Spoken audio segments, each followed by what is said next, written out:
S, ಯಾರೆಲ್ಲ Aadhaar card ಅಲ್ಲಿ address ನ ಚೇಂಜ್ ಮಾಡಬೇಕು ಅನ್ಕೊಂಡಿರೋರು ಇದೇ ತಿಂಗಳು 14 ನೀವು ಚೇಂಜ್ ಮಾಡಬಹುದು ಫ್ರೀ ಆಫ್ ಕಾಸ್ಟ್ ಅಲ್ಲಿ. ಆಮೇಲೆ ಏನಾದರೂ ನೀವು ಅಡ್ರೆಸ್ ನ ಚೇಂಜ್ ಮಾಡಬೇಕು ಅಂತಂದ್ರೆ ನೀವು 25 ರೂಪಾಯಿ ಅಂದ್ರೆ ಮೈ ಆಧಾರ್ ಪೋರ್ಟಲ್ ಹೋಗಿ ಚೇಂಜ್ ಮಾಡಬೇಕು ಅಂದ್ರೆ 25 ರೂಪಾಯಿ ಪೇಮೆಂಟ್ ಮಾಡಬೇಕಾಗುತ್ತೆ.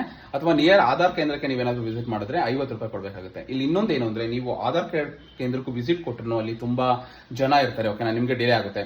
ಸೊ ಇಲ್ಲಿ ಒಂದು ನಿಮ್ಗೆ ಅವಕಾಶ ಇದೆ. ಸೆಪ್ಟೆಂಬರ್ 14 ಯಾರೆಲ್ಲ ಕೇವಲ ಅಡ್ರೆಸ್ ಮಾತ್ರ ಚೇಂಜ್ ಮಾಡಬೇಕು ಅಂದ್ಕೊಂಡಿರೋರು ಫ್ರೀ ಆಗಿ ಅಪ್ಡೇಟ್ ಮಾಡಬಹುದು. ವಿತಿನ್ 7 days ಅಲ್ಲಿ ಚೇಂಜ್ ಆಗುತ್ತೆ, ಓಕೆನಾ. ಸೊ ನಿಮ್ಮ ಹತ್ರ ಏನ್ ದಾಖಲೆಗಳಿದೆ, ಪ್ಯಾನ್ ಕಾರ್ಡ್, ಓಕೆನಾ, ಸೊ ಅಥವಾ ಪಾಸ್ಪೋರ್ಟ್, ಈ ತರ ಒಂದು ಗ್ಯಾಸ್ ಬಿಲ್ ಅಥವಾ ಎಲೆಕ್ಟ್ರಿಸಿಟಿ ಬಿಲ್ ನ ಅಪ್ಲೋಡ್ ಮಾಡಿ ನೀವು ಅದನ್ನ ಚೇಂಜ್ ಮಾಡಬಹುದು, ಓಕೆನಾ. ಸೊ ನೀವೇನಾದ್ರೂ ಆಮೇಲೆ ಏನಾದ್ರು ಚೇಂಜ್ ಮಾಡಬೇಕಾಗುತ್ತೆ ಅಂದ್ರೆ ಫೀಸ್ ಕೊಡಬಹುದು, ಮತ್ತೆ ನಿಮಗೆ ತುಂಬಾ ಟೈಮ್ ಕೂಡ ವೇಸ್ಟ್ ಆಗುತ್ತೆ, ಓಕೆನಾ.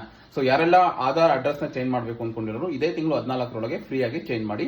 ಕಂಪ್ಲೀಟ್ ಡೀಟೇಲ್ಸ್ ನಾನು ಡಿಸ್ಕ್ರಿಪ್ಷನ್ ಕೂಡ ಹಾಕಿರ್ತೀನಿ, ಯೂಟ್ಯೂಬ್ ಅಲ್ಲಿ ವಿಡಿಯೋ ಕೂಡ ಅಪ್ಲೋಡ್ ಮಾಡಿದ್ದೀನಿ. ಸೊ ಅದನ್ನ ನೋಡ್ಕೊಂಡು ನೀವು ಚೇಂಜ್ ಮಾಡಬಹುದು. ಇದೇ ರೀತಿ ಹೆಚ್ಚಿನ ವಿಡಿಯೋಗಳಿಗಾಗಿ please subscribe my YouTube channel. Thank you.